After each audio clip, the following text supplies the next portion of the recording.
the 5 miles would all be a 5-lane facility.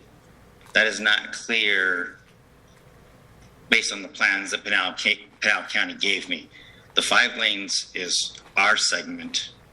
So I need to look into getting clarification on what the county plans on doing, because the plans that they've given us do not show 5 lanes to Magma. And so what was sent in an email was essentially that the layout, the survey is for 5 lanes, but it's not necessarily for implementation.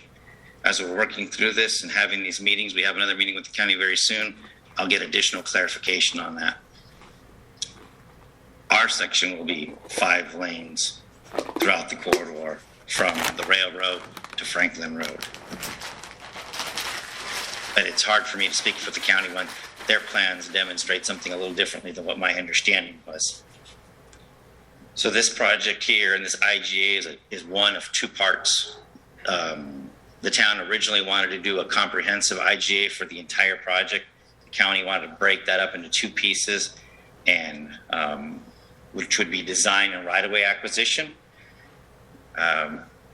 Staff didn't have any issues with breaking it up, and it kind of coincides with what Representative Cook has asked us to do, is to essentially get this project shovel ready. So this will allow us to chase additional funds in the near future. The funding for this may be coming through a state appropriation already that has not necessarily been approved. So this could have a very positive impact on our budget.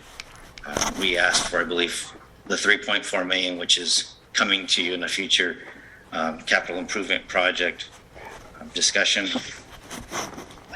Approximately $1 million in right-of-way costs, approximately a little over $206,000 in design costs.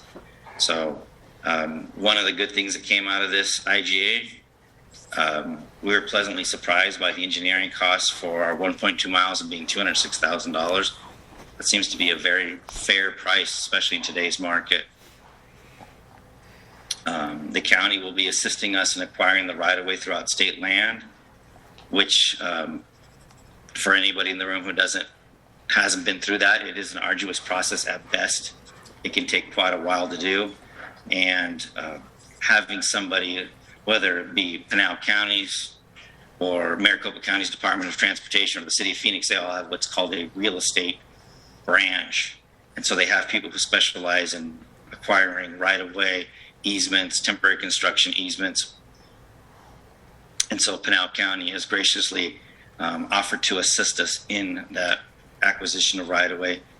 I can't even remember how many years Dale Harmon's been doing this, probably close to 30 years. I know that she was very experienced when I first met her almost 20 years ago.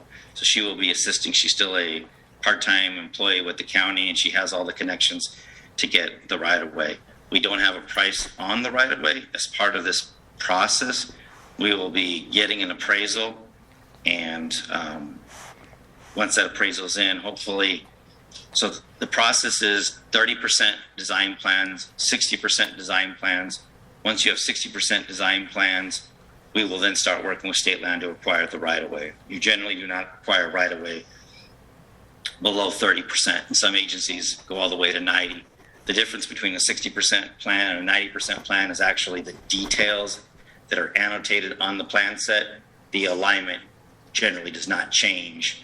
Your typical section does not change. It's just additional details. So that's what is needing to be understood is the horizontal alignment of the roadway, which for us is defined currently. And I guess another point of clarification is oftentimes you hear us speak about the Declaration of Roads, the 1922 Declaration of Roads, which on all section lines, as well as 3 diagonal roads within the county, we have 33 feet of easement on either side of a section line, or in this, there is no section line for Higway, so it varies throughout the corridor, and this would be essentially measured from existing center line, so it would make sense. So a lot of times when we're asking for right-of-way dedications, we already have that first 33. We ask them to dedicate the full 75 when development comes in.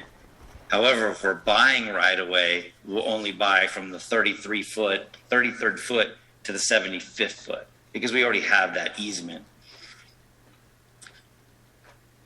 State land does not recognize that 33.